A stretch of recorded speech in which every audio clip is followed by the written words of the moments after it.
Тұмаудан қалай қорғануға және тез жазылуға болады? Дәрісіз үй жағдайында. Сәлем достар. Бүгін біз бәрімізге таныс бір қонақ жайлы сөйлесеміз. Ол тұмау. Тұмау тек қыста ғана емес, жазда да келе береді. Бір қызығы, ол бір адамнан екіншісіне көзді ашып жұмғанша жұғады.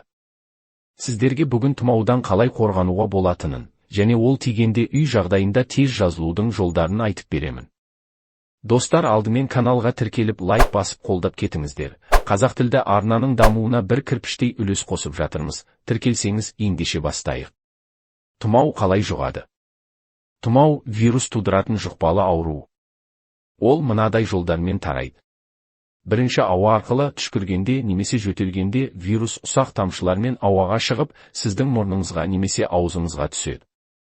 Екінші, қол арқылы ауру адам ұстаған затқа қолыңызды тигізіп, содан кейін бетіңізді ұстасаңыз, вирус жұғады. Үшінші, тұйық бөлме, ауасы жабық, желдетілмейтін жерлерде вирус ұзақ сақталады. Қалай қорғануға болады? Бірінші, қолыңызды жиі жуыңыз. Кәдімгі сабынның өзі вирусқа қарсы өте тиімді. Әсіресе қоғамдық орыннан келген соң міндетті түрде жуыңыз. Екінші, иммунитетті күшейтіңіз. Көкөніс, жеміс, дәрумені мол тағамдар жеңіз. Дене шынықтырумен айналысыңыз, таза ауада жүріңіз. Үшінші, үйді желдетіп тұрыңыз. Ауру бір адам болса да, бөлме ауасын жиі ауыстырып тұру керек. Төртінші, маска қолданыңыз. Ауру адаммен жақын байланыста болсаңыз, міндетті түрде маска киіңіз. Бесінші, жеке ыдыс пайдаланыңыз. Тіс, щеткасы, қасық, шынаяқ тек өзіңіздікі болуы керек. Тұмау тигенде не істеу керек? Егер тұмау тиіп қалса, мына кеңестер көмектеседі. Бірінші, көп сұйықтық ішіңіз. Лимон қосылған жылы су, итмұрын шайы, жалбыз немесе түймедақ шайы жақсы көмектеседі. Екінші, жылы киініңіз және бөлмені жылы ұстаңыз. Суықта жүру ауруды асқындырады. Үшінші, мұрынды тұзды сумен шаю.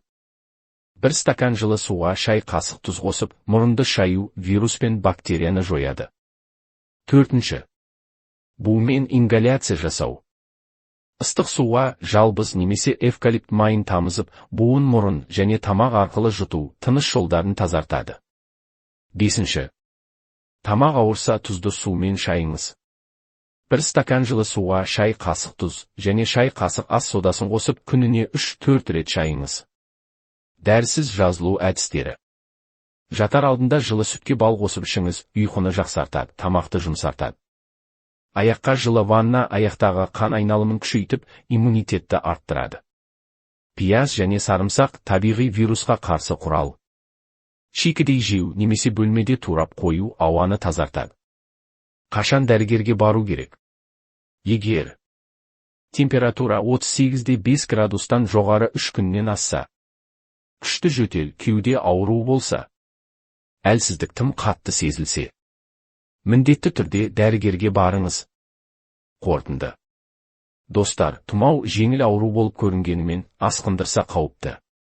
Сондықтан алдын алу ең жақсы ем. Үй жағдайында табиғи әдістермен де тез жазылуға болады, бірақ денсаулығыңызға бейжай қарамаңыз. Өзіңізді және жақындарыңызды қорғаңыз.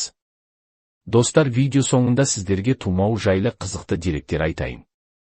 Бір тамшы түшкірік ішінде миллиондаған вирус болады. Олар ауада 1-2 сағатқа дейін қалуы мүмкін. Вирус тоңазытқыштағы беттерде күндер бойы, ал жылы, күн сәулесі түскен жерде бірнеше сағат қана тірі қалады. Тұмау мен суық тиюдің айырмашылығы: тұмауда температура тез көтеріледі, ал суық тиюде баяу. Аңыз бен шындық. Аңыз: тұмау суықтан болады. Жоқ, тұмау тек вирус арқылы жұғады. Суық ауа тек иммунитетті әлсіретеді. Аңыз: температураны бірден түсіру керек. Жоқ, 38 градусқа дейінгі қызу, ағзаның вируспен күресіп жатқанының белгісі.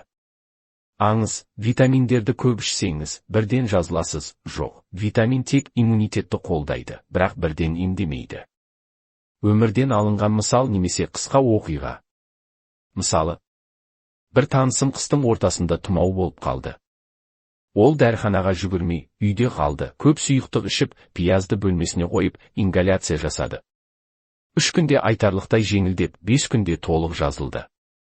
Салыстыру үшін дәріге сүйенген басқа танысым шамамен 10 күн ауырды. Ескерту, бұл сізге тұмау тигенде дәрі ішпе деген сөз емес. Тұмау басталғанда адам жай ауырып бастайды.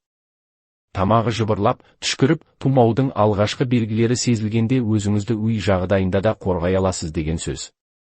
Егер тұмау асқынып температура 38 градустан асса, өзіңіздің арнайы дәрігеріңізге қаралғаныңыз дұрыс. Иммунитетті нығайтудың қосымша жолдары қайындай? Таңертеңгілік серуен жасау. Қыста да жазда да таза ауада жүру. Жеткілікті ұйықтау, 7-8 сағат. Күйзелісті азайту, стресте иммунитетті әлсіретеді. Қысқаша сұрақ-жауап бөліміне өтейін. Сұрақ: тұмау тигенде жұмысқа баруға бола ма? Жоқ, бұл өзіңізге де, басқаларға да зиян. Сұрақ: антибиотик көмектесе ме? Жоқ, вирусқа антибиотик әсер етпейді, тек бактерияға қарсы. Сұрақ: маска шынымен көмектесе ме? Иә, бірақ тек дұрыс кигенде және жиі ауыстырғанда. Достар, видеомыз қысқаша осындай болды. Каналға тіркеліп лайк басып қолдап, жақындарыңызбен бөлісе жүріңіздер. Келесі видеода тағы да маңызды ақпаратпен бөлесім болам.